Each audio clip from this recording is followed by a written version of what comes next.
Selamat pagi Bapak Ibu Saudara. Selamat kita bertemu di dalam Tuhan.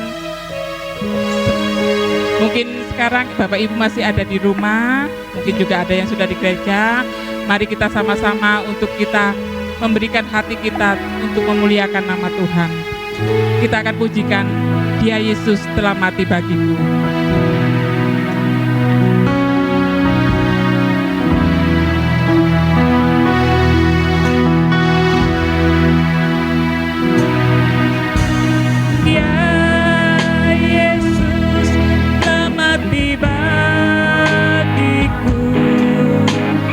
Ya Tuhan, selamatkan jiwaku.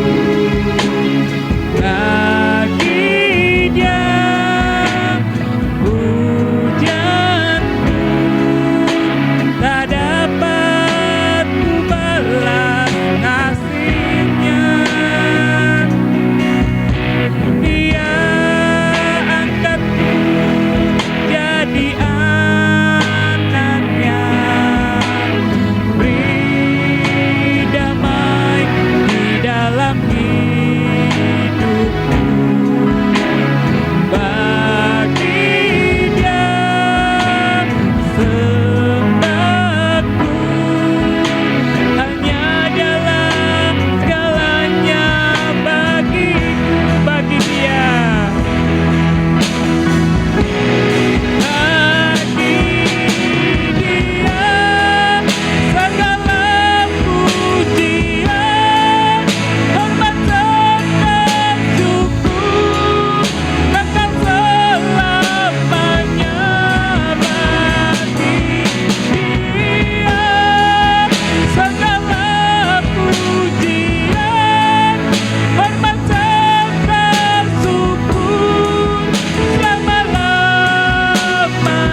Yesus telah mati bagiku. Dia Yesus telah mati bagiku. Ya Tuhan, selamatkan jiwaku. Bagi Dia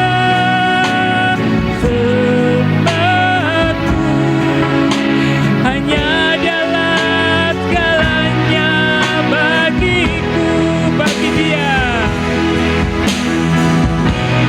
Bagi Dia segala pujian, hormat serta syukur, kekal selamanya. Bagi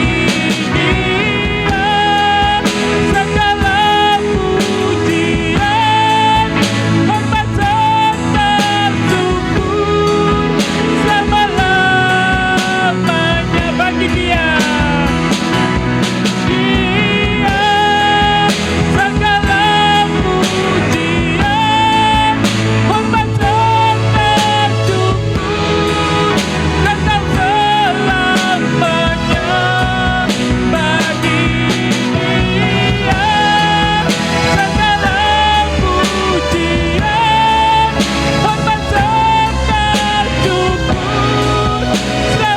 segala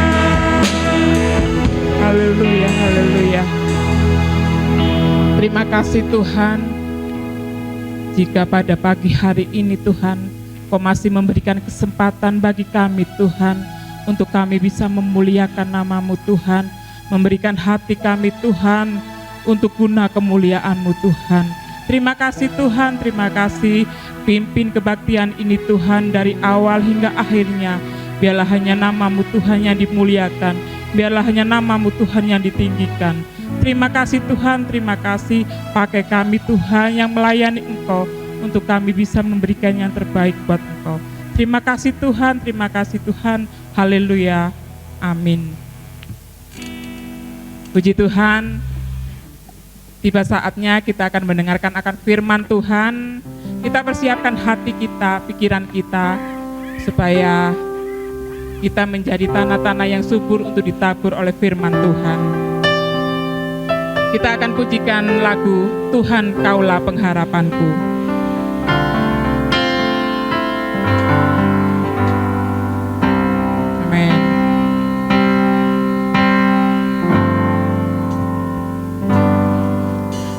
Tuhan, Kaulah pengharapanku.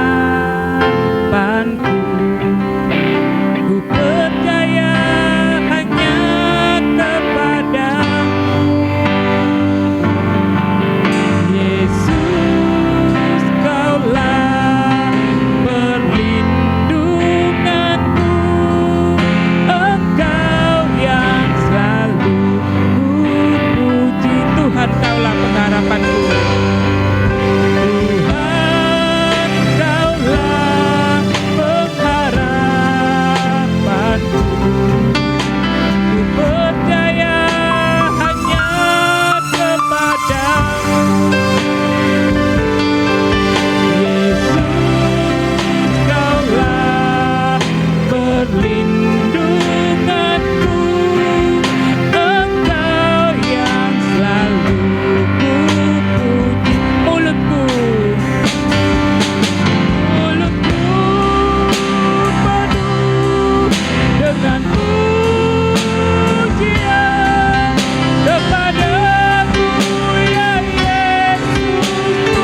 Terima kasih Tuhan, terima kasih atas semua puji-pujian yang sudah kami naikkan.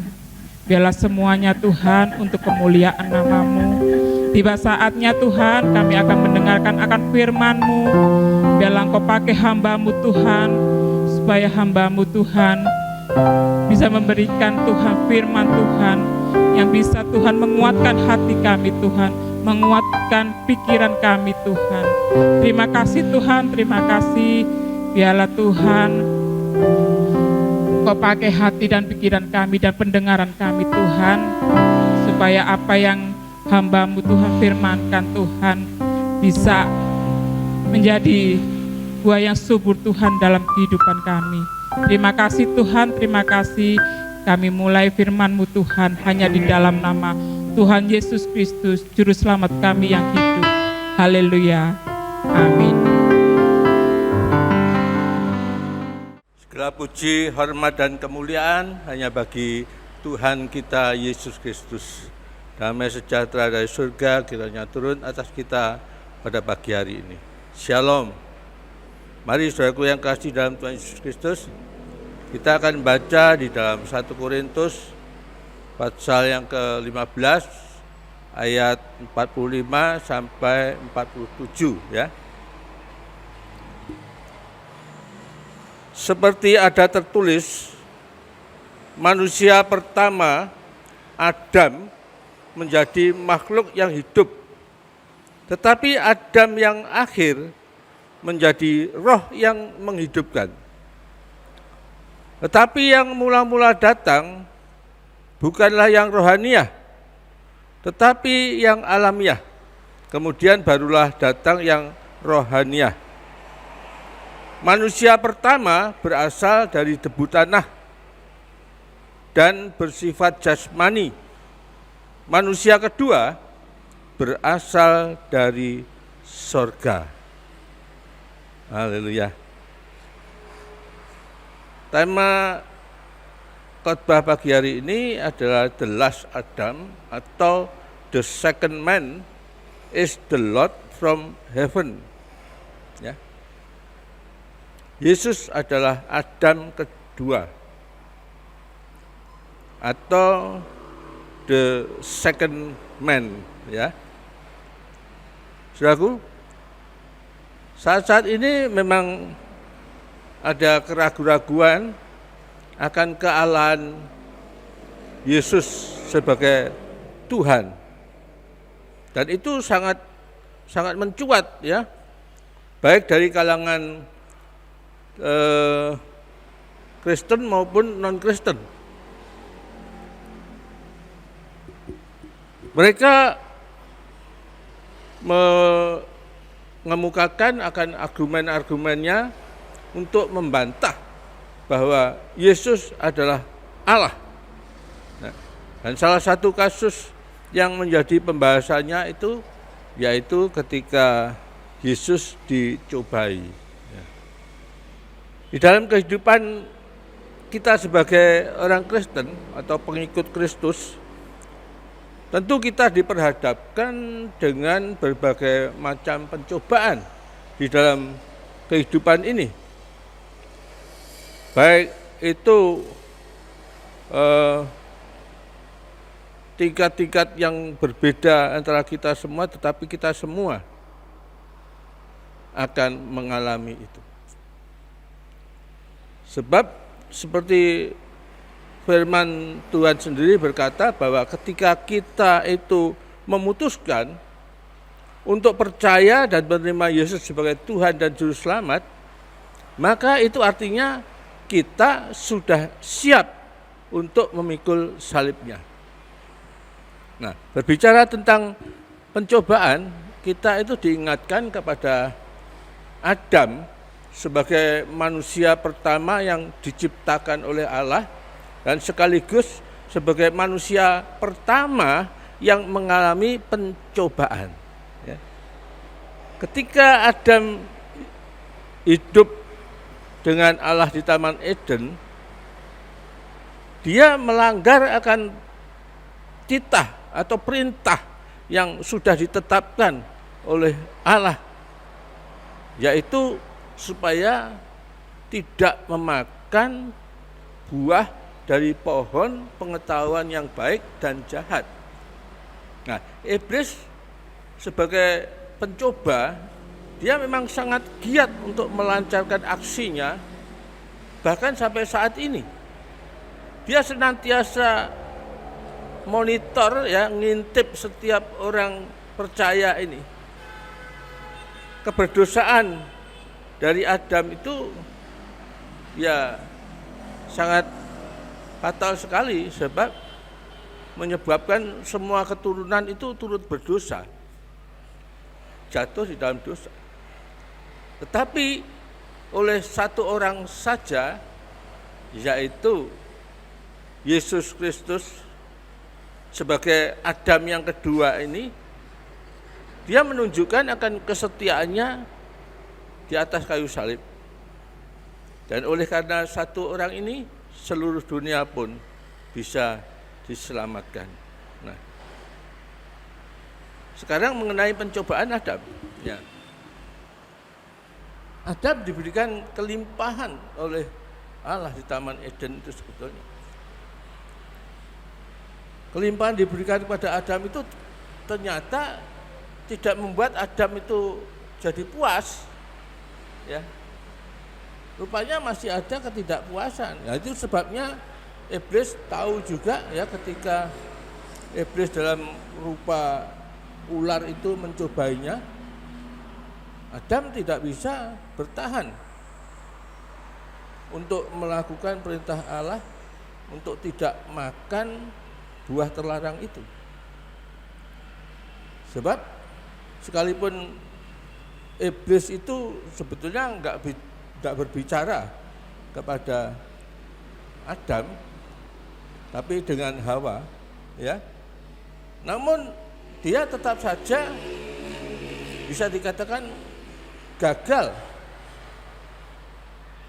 untuk mentaati akan perintah Tuhan. Karena jelas sekali ketika Hawa itu menawarkan buah larangan itu kepada Adam, ya dia pasti menceritakan kepada Adam itu perihal perkataan iblis yang mengatakan bahwa mereka akan menjadi seperti Allah kalau makan buah pengetahuan yang baik itu dan jahat itu. Nah, dan Adam memakannya. Nah, hal ini membuktikan bahwa Adam dan Hawa itu sebetulnya juga mempunyai satu keinginan untuk menjadi sama dengan Allah, sehingga akhirnya dia mengabaikan perintah Allah dan lebih menuruti akan bujukan dari iblis itu. Nah, kita lihat dulu, ya, betulnya kondisi Adam atau dikatakan manusia pertama itu sebelum dia jatuh dalam dosa itu, ya. Ketika alam ciptakan manusia yang diberi nama Adam itu, ia lebih dahulu itu membentuk manusia itu dari debu tanah, ya. Lalu menghembuskan nafas hidup kepada debu tanah yang dibentuk itu tadi, ya, sehingga menjadi makhluk hidup, ya. Bisa itu dibaca dalam Kejadian pasal 2 ayat yang ke-7. Allah menciptakan manusia itu begitu sempurna. Dia tidak hanya memberikan kehidupan jasmani kepada manusia itu, tetapi dia juga menanamkan di dalam diri manusia itu nilai-nilai kerohanian. Allah juga tidak menciptakan manusia itu seperti robot gitu, ya, yang harus dikendalikan untuk berbuat ini, berbuat itu, ya. Tapi Allah memberi manusia itu kehendak bebas, ya, yaitu satu pernyataan diri melalui aspek lain dari kepribadian manusia ini, diberikan kehendak bebas itu. Nah, selain itu manusia itu juga dibekali dengan hati nurani sebagai saksi di dalam dirinya yang akan memberitahukan bahwa dia harus melakukan yang benar dan tidak melakukan yang dianggapnya benar. Tidak benar ya. Jadi standar kebenaran itu adalah dari Allah sendiri, ya. Bukan dari pengertian dari manusia sendiri. Jadi kodrat Adam di dalam hubungan dengan Allah sebelum dia jatuh di dalam dosa itu sangat sempurna, ya, sangat sempurna. Sebagaimana manusia yang diciptakan langsung oleh Allah itu, kondisi Adam itu sangat sempurna. Adam tidak berdosa sama sekali, ya, pada waktu itu. Namun dia berpotensi untuk berdosa. Di dalam kesempurnaannya itu dia nggak sama dengan Allah, kesempurnaan Allah. Ketika kita hendak menguraikan tentang hakikat moral dari Adam, ya, sebelum dia jatuh dalam dosa, jelas sekali, ya, Adam itu tidak berdosa. Kesuciannya itu begitu rupa sehingga menjadikan Adam itu bisa menikmati satu persekutuan yang sempurna dengan Allah. Nah, setelah Allah menciptakan manusia, Allah itu menempatkan manusia di Taman Eden. Nah, di Taman Eden inilah Allah menguji akan Adam dan Hawa berkaitan dengan ketaatan mereka itu. Tapi kita jangan salah, ya. Seolah-olah Allah itu yang menyebabkan manusia itu jatuh dalam dosa. Sebab itu kita harus membedakan antara ujian dan cobaan. Allah memang mengizinkan pencobaan itu ada, tetapi bukan berarti bahwa Allah itu turut merekayasa akan pencobaan itu. Karena di dalam Yakobus pasal 1 ayat 13 itu dikatakan dengan jelas bahwa Allah tidak pernah mencobai siapapun. Ujian yang diberikan oleh Allah itu sangat sederhana sekali. Karena hal itu hanya untuk menentukan apakah mereka itu, manusia itu bisa percaya atau tidak kepada Allah dan mentaatinya. Namun ketidaktaatan itu memiliki akibat yang sangat fatal. Ujiannya memang sederhana sekali, tapi ketidaktaatan itu memiliki akibat yang sangat fatal, yaitu kematian. Baik itu kematian secara fisik maupun kematian secara rohani, kematian rohnya. Ya. Tujuan Allah dalam ujian ini adalah untuk memberikan Adam itu satu pengetahuan tentang dosa, ya, melalui ketaatan tidak makan buah dari pohon pengetahuan itu. Tanpa makan itu pun sebetulnya Allah akan memberikan satu pengetahuan tentang dosa. Tetapi mereka sudah sampai kepada pengetahuan yang baik dan jahat itu, yang salah itu, dengan cara yang salah, dengan cara tidak taat. Nah, pencobaan dari setan atau iblis dalam rupa ular itu rupanya sangat terorganisir dengan baik.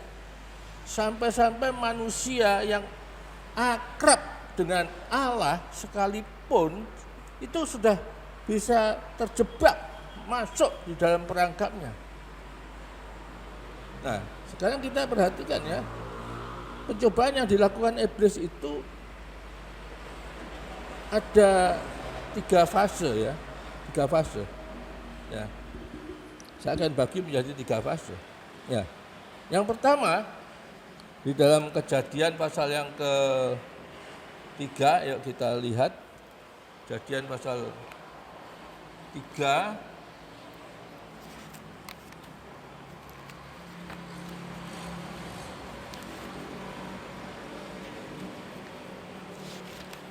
ayat yang pertama. Adapun ular ialah yang paling cerdik dari segala binatang di darat yang dijadikan oleh Tuhan Allah. Ular itu berkata kepada perempuan itu, tentulah Allah berfirman, semua pohon dalam taman ini jangan kamu makan buahnya. Ya. Jadi yang pertama itu adalah setan itu membangkitkan keraguan-raguan akan firman Allah. Sehingga ada satu kecurigaan itu yang timbul dalam hati Adam dan Hawa itu. Manusia pertama itu. Dan iblis yang menciptakan kecurigaan akan kebaikan Allah itu. Dan yang kedua, setan itu berdusta dengan mengatakan bahwa mereka tidak akan mati. Jadi membohongi. Pertama membangkitkan keraguan, yang kedua membohongi, berdusta, ya. Di dalam ayat yang keempat itu dikatakan Kejadian 3 ayat 4. Tetapi ular itu berkata kepada perempuan itu, sekali-kali kamu tidak akan mati. Tuhan berkata, kalau kamu makan, maka kamu akan mati pada hari ini. Tapi setan mengatakan, ya, tidak akan mati. Jadi setan membuat satu penyangkalan terhadap pernyataan Allah itu. Pertama timbulkan keraguan, kemudian dibohongi sehingga mereka itu menyangkal akan pernyataan Allah itu. Kemudian setan mengatakan sebagian dari kebenaran. Nah, ini yang berbahaya, ya. Ada kebenarannya. Kejadian pasal yang ketiga ayat yang kelima. Tetapi Allah mengetahui bahwa pada waktu kamu memakannya, matamu akan terbuka dan kamu akan menjadi seperti Allah, tahu tentang yang baik dan yang jahat. Ya, memang benar. Ya. Bahwa mereka menjadi seperti Allah di dalam hal mengetahui tentang yang baik dan yang jahat. Tetapi itu cuma sebagian. Dia tidak mengatakan tentang dikatakan yang menjurus kepada kematian tadi. Ya. Tidak melanjutkan pada masalah tentang penyakit, penderitaan dan kematian yang akan timbul, ya, ketika mereka itu makan buah yang dilarang itu. Nah, ketidaktaatan Adam kepada Allah ini sudah memberikan dampak sampai sekarang ini, yakni manusia sudah berdosa sejak lahirnya, dan itu disebut sebagai dosa keturunan. Wes nurun, ya, turun temurun itu dari Adam. Dan itu dikatakan di dalam Roma pasal 5 ayat yang ke-12, ya. Rasul Paulus dengan tegas mengatakan, sebab itu sama seperti dosa telah masuk ke dalam dunia oleh satu orang, dan oleh dosa itu juga maut. Demikianlah maut itu telah menjalar kepada semua orang, karena semua orang telah berbuat dosa. Ya, ini luar biasa. Ya, semua ketularan dari satu virus yang namanya dosa tadi, ya. Dan virus ini menjalar ke semua keturunan Adam, manusia-manusia selanjutnya yang lahir dari keturunan Adam semua. Jadi karena satu orang, Adam, semuanya menjadi berdosa.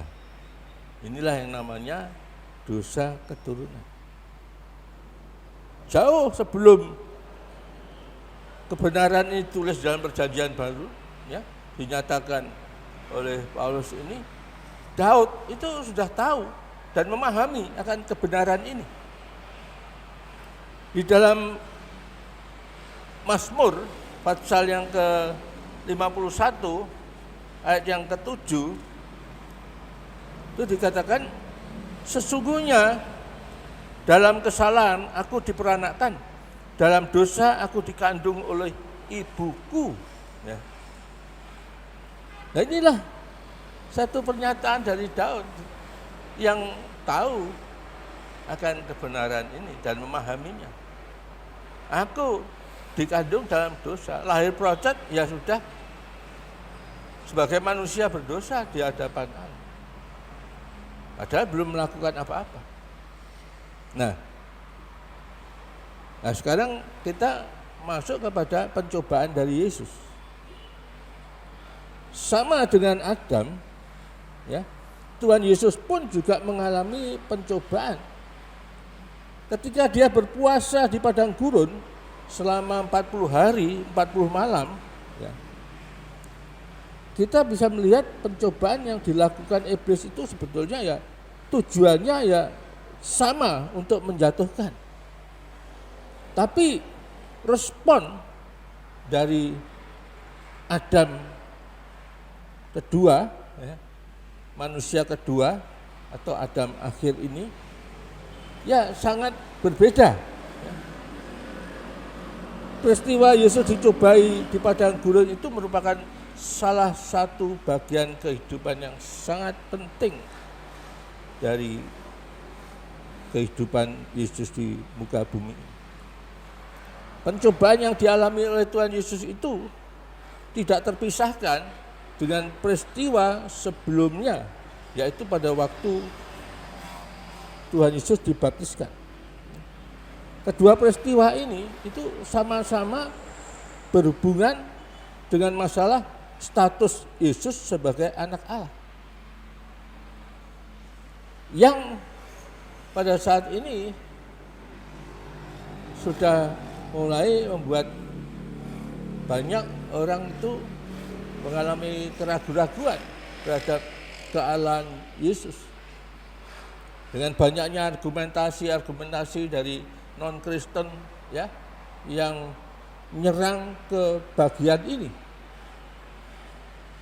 Tetapi mari kita mempelajari tentang kebenaran yang sebenarnya yang dituliskan di dalam Alkitab.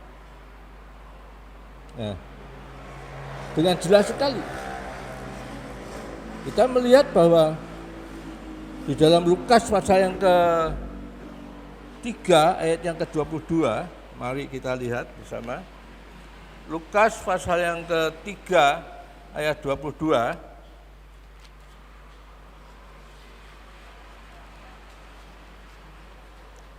Lukas pasal yang ketiga ayat yang ke-22.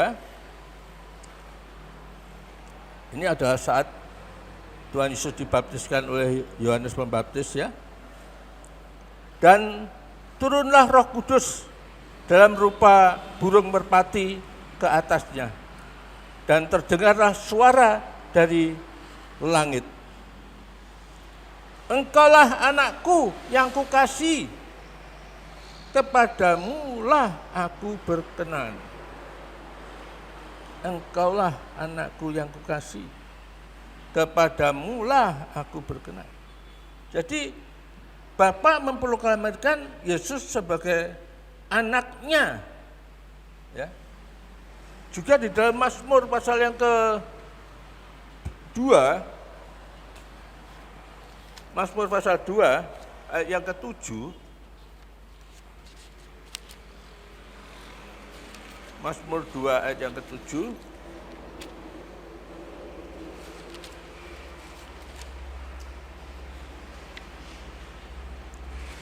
aku mau menceritakan tentang ketetapan Tuhan. Ia berkata kepadaku, anakku engkau telah kuperanakan pada hari ini. Jadi Allah memproklamirkan Yesus itu sebagai anaknya. Nah, iblis menjadikan proklamasi dari Bapa ini sebagai satu sasaran, serangan. Ya. Dia memakai ini untuk menyerang akan Yesus. Di dalam Lukas pasal yang ke-4, ya, coba kita lihat. Pada waktu iblis mencobai Tuhan Yesus, Lukas pasal yang ke-4,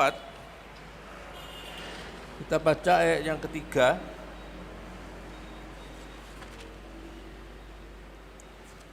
Lalu berkatalah iblis kepadanya, jika engkau anak Allah, ya, suruhlah batu ini menjadi roti.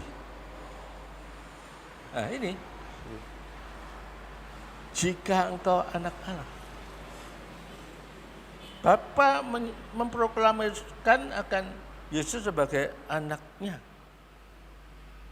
Nah, iblis nyerang di bagian itu. Jika engkau anaknya. Juga di dalam ayat yang ke-9, kita baca. Kemudian iblis membawa Yesus ke Yerusalem dan menempatkan dia di bubungan bait Allah. Lalu berkata kepadanya, jika engkau anak Allah, jatuhkanlah dirimu dari sini ke bawah. Ya, saudaraku, Bapa memproklamirkan Yesus sebagai anaknya, tapi iblis justru menjadikan itu sasarannya untuk mencobai Yesus.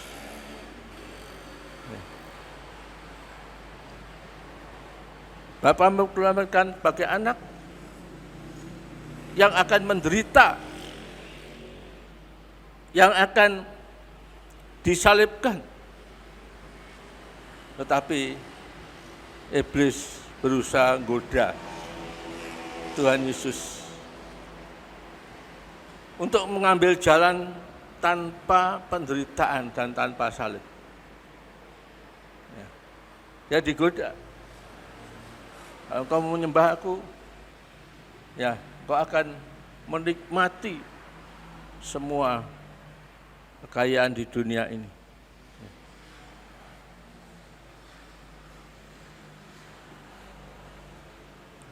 Tetapi kita tahu, meskipun iblis berusaha menggoda Yesus, Yesus tetap berhasil menang. Ya. Meskipun Yesus selama pelayanannya di bumi ini berulang kali dicobai, ya, tapi pencobaan yang terbesar itu adalah yaitu pencobaan ketika dia di padang gurun ini. Pencobaan yang merupakan ujian untuk mendemonstrasikan akan kemurniannya, ketidakberdosaannya. Dan dia memang tidak melakukan dosa sama sekali. Ibrani pasal 4 ayat yang ke-15 menjelaskan. Ibrani 4 ayat yang ke-15. Sebab imam besar yang kita punya, yaitu yang dimaksud adalah Yesus Kristus Tuhan kita, bukanlah imam besar yang tidak dapat turut merasakan kelemahan-kelemahan kita. Sebaliknya, sama dengan kita, manusia. Ia telah dicobai, hanya tidak berbuat dosa. Ya. Jadi tidak ada kecenderungan sama sekali untuk melakukan keberdosaan itu. Ketika Tuhan Yesus berpuasa 40 hari, 40 malam, iblis itu menyangka, wah, dia akan menang. Yesus akan jatuh ke dalam kuasanya. Manusiawi Yesus memang di dalam keadaan yang sangat lemah sebagai manusia. Ketika dia menjalani puasa selama 40 hari 40 malam itu, kita bisa mencoba sebagai manusia untuk berpuasa selama itu. Jelas sekali tubuh kita akan lemah total. Inilah yang dialami oleh Tuhan Yesus. Namun Dia adalah Allah. Sebab itu kerohaniannya tidak pernah mati, tidak pernah melemah. Ketika dicobai di padang gurun itu, Tuhan Yesus Kristus itu menunjukkan satu keunggulan pribadi yang sangat luar biasa. Ya, berpuasa secara 40 hari secara fisik itu akan menjadi lemah, tapi luar biasa. Kerohaniannya tetap kuat. Kristus sudah menjawab semua cobaan iblis itu dengan firman Tuhan. Tuhan Yesus yang menyatakan sebagai manusia untuk menggantikan posisi Adam yang pertama itu. Dia sekarang sebagai Adam yang kedua, Adam yang terakhir, yang menang terhadap pencobaan itu. Di dalam Yesaya pasal yang ke-53 ayat yang ke-10 sampai 11 ya. Yesaya 53 ayat 10 sampai 11.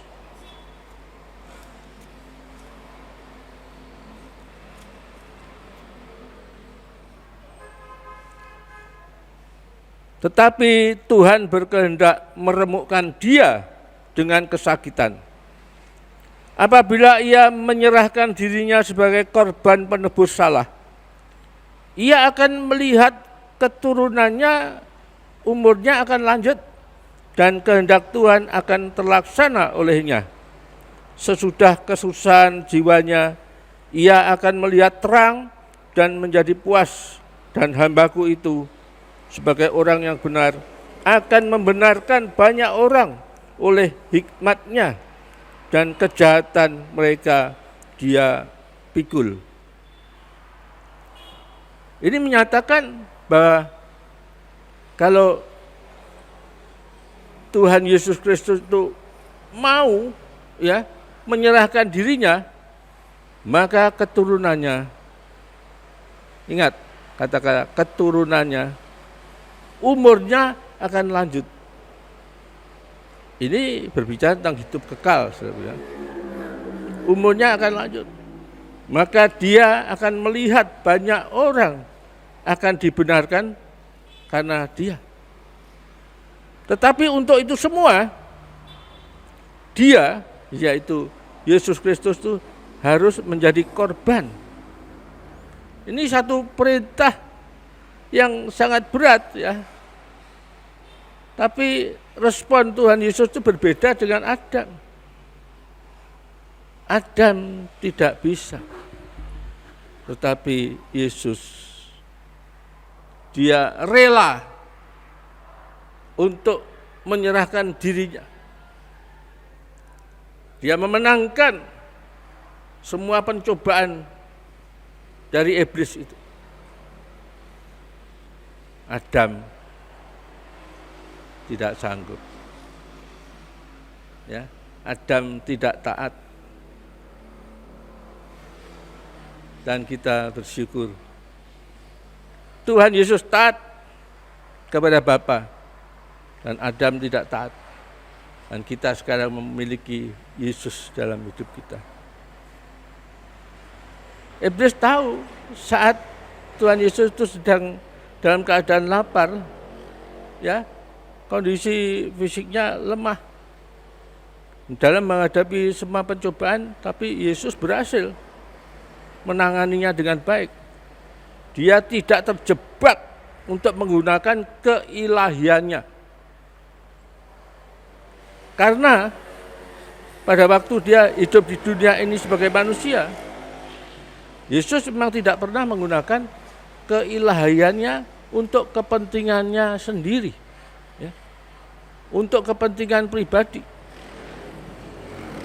Kalau dia menggunakan keilahiannya untuk kepentingannya sendiri, maka dia tidak bisa menderita bagi kita. Ya. Dia juga gagal. Tapi ini teladan yang diberikan oleh Tuhan Yesus kepada kita. Dia siap untuk disalibkan. Dia siap untuk menderita. Dia menang terhadap pencobaan. Dan kita juga akan meraih kemenangan itu bersama dengan Tuhan Yesus Kristus. Nah, sekarang kita akan membandingkan, ya, antara pencobaan yang dialami oleh Adam dan yang dialami oleh Tuhan Yesus. Jelas sangat berbeda. Yang pertama itu Adam pertama adalah manusia sempurna, diciptakan tanpa dosa. Demikian juga dengan Kristus. Meskipun dia menjadi manusia, namun dia tidak berdosa. Tapi yang membedakan keduanya itu adalah Adam pertama itu tidak berdosa, tetapi dia berpotensi untuk berbuat dosa.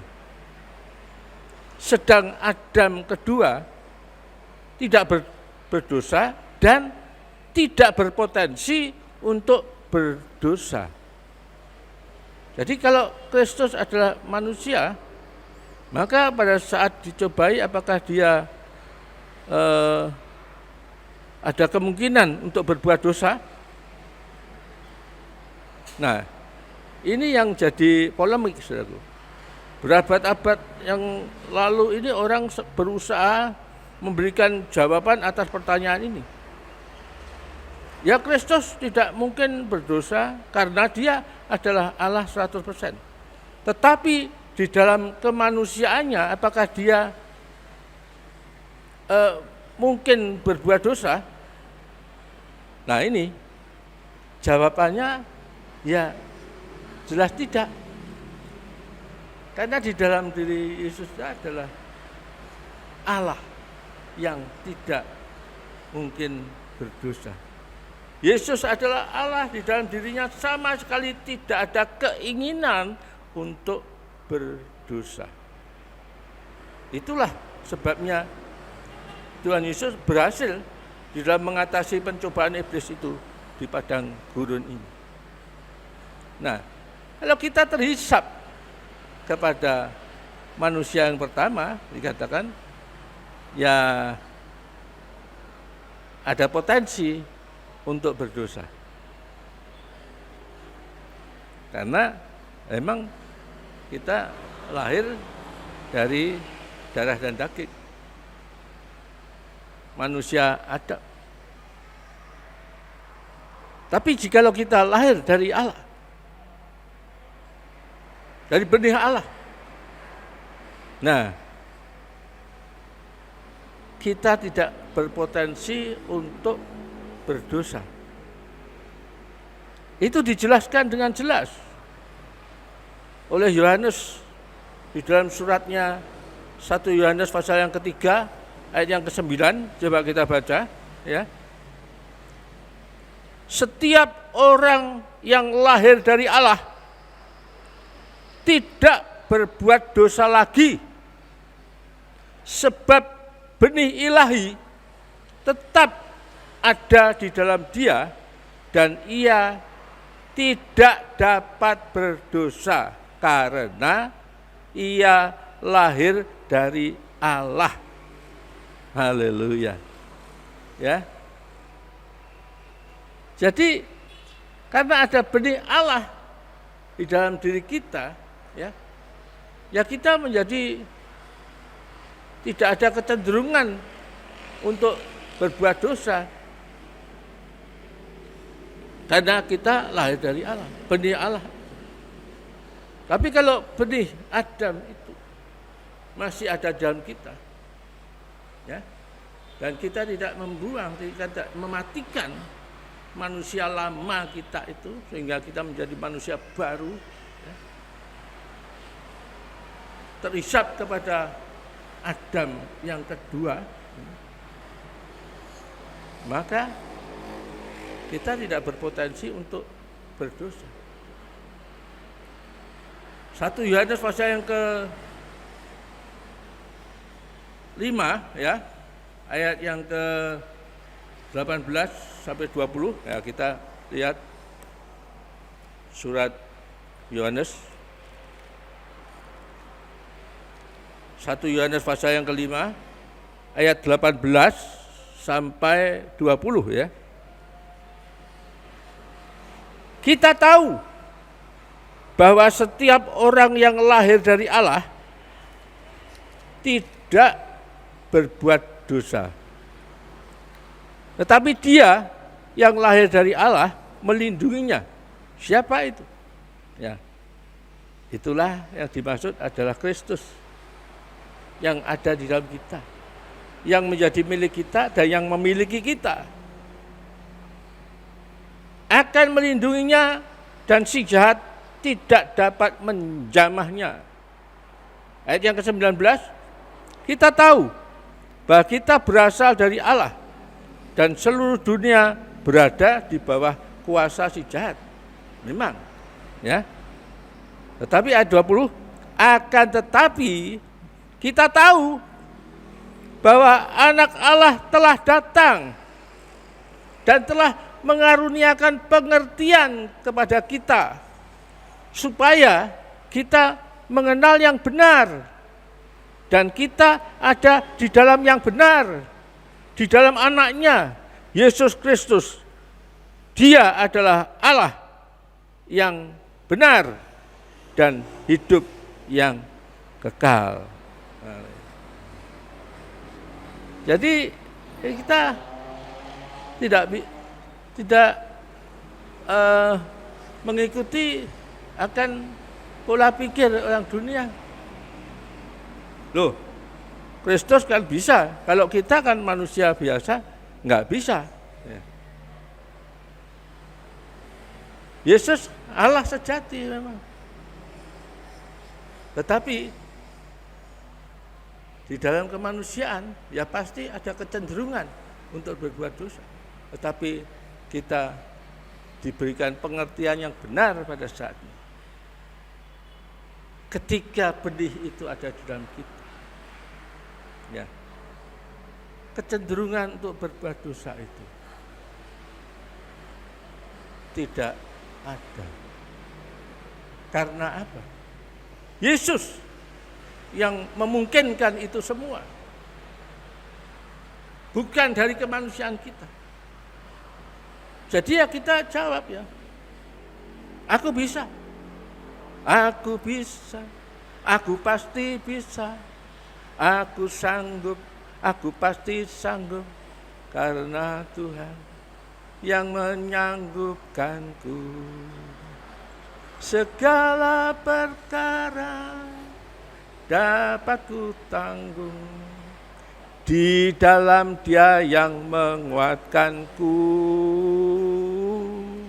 Segala perkara dapat ku tanggung di dalam Dia yang menguatkanku.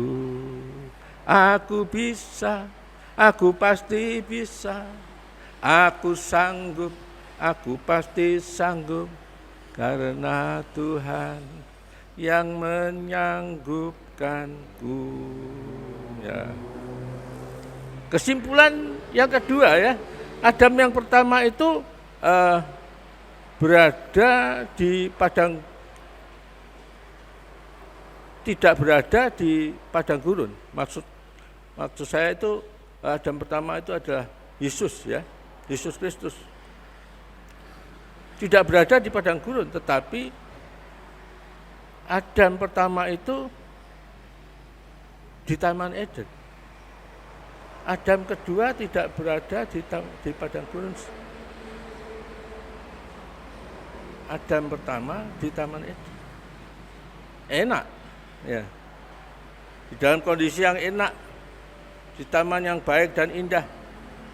Namun ketika pencobaan datang, manusia yang pertama gagal dan jatuh. Dan dosa yang dia perbuat itu sudah menjalar sampai sekarang ini.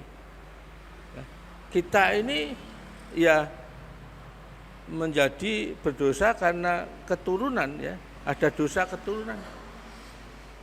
Adam kedua itu tidak ditaruh di Taman Eden yang enak, tetapi di padang gurun yang gersang, di tengah-tengah segala kesulitan. Di situ dia lapar dan dahaga. Tapi justru Adam yang kedua ini, Adam akhir ini, ya dia berhasil sepenuhnya taat kepada Allah.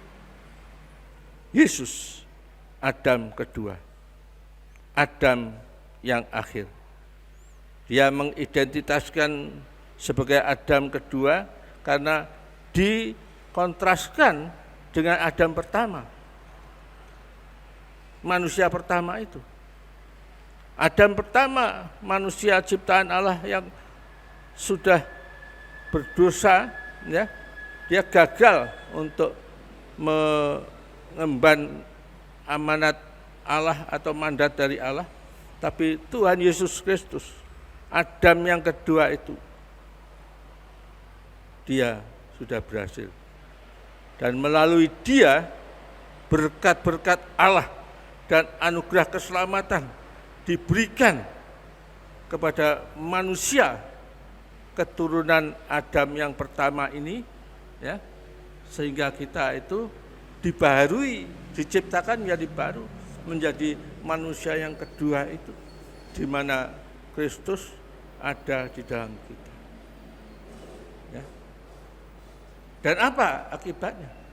Ya.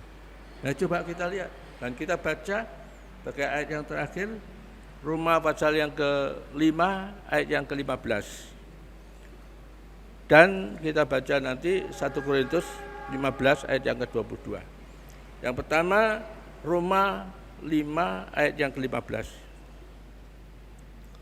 Tetapi karunia Allah tidaklah sama dengan pelanggaran Adam.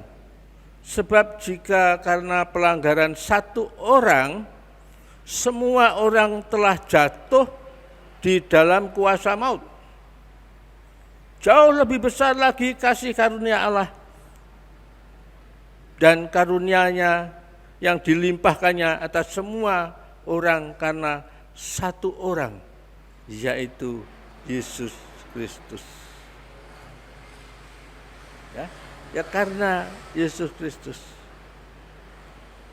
maka kita telah menerima kan berkat-berkat Allah, kasih karunia.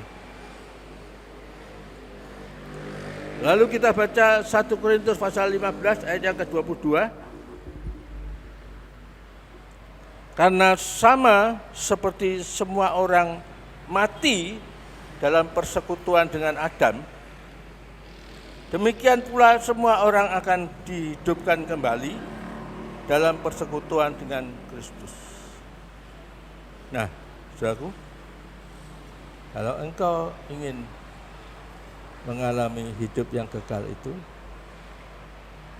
biarlah kita pada saat ini yang sudah memiliki persekutuan dengan Kristus, karena Dia sudah mengerjakan penebusan itu terhadap kita, ya. Dan kita yang dari manusia lama itu, ya, telah dibaharui menjadi manusia baru, maka kita yang memiliki Kristus ini dikatakan, ya, kita akan mengalami kehidupan yang kekal. Jadi mari, memang itu adalah satu proses, ya, dan Dia ingin kita sampai kepada proses akhir yang dikerjakan oleh Tuhan. Sebab kita baca ayat emas tadi di dalam 1 Korintus pasal yang ke-15 ayat yang ke-46, tetapi yang mula-mula datang bukanlah yang rohaniah, tetapi yang alamiah. Kemudian barulah datang yang rohaniah. Ya, kita lahir dari darah dan daging.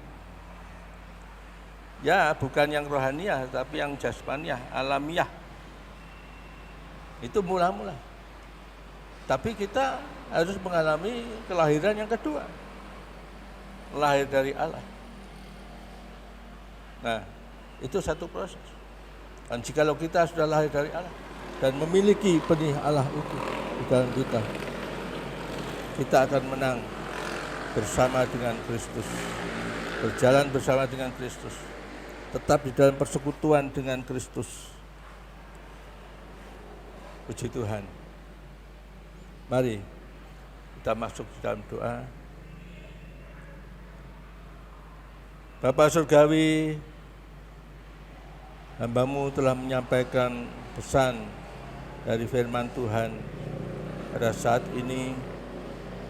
Kiranya Roh-Mu mengajar kepada sidang jemaat-Mu sehingga mereka mengerti akan maksud dan rencana Tuhan, di mana Engkau telah mengutus Yesus anak-Mu yang tunggal sebagai Kristus, utusan dan manusia yang kedua, Adam yang akhir ini, untuk menyelamatkan kami semuanya, sehingga kami sebagai keturunan dari Kristus memiliki kehidupan yang kekal, di mana benih Allah Kristus ada di dalam kami, sehingga kami bisa menang terhadap setiap pencobaan dari iblis yang ingin menjatuhkan kami.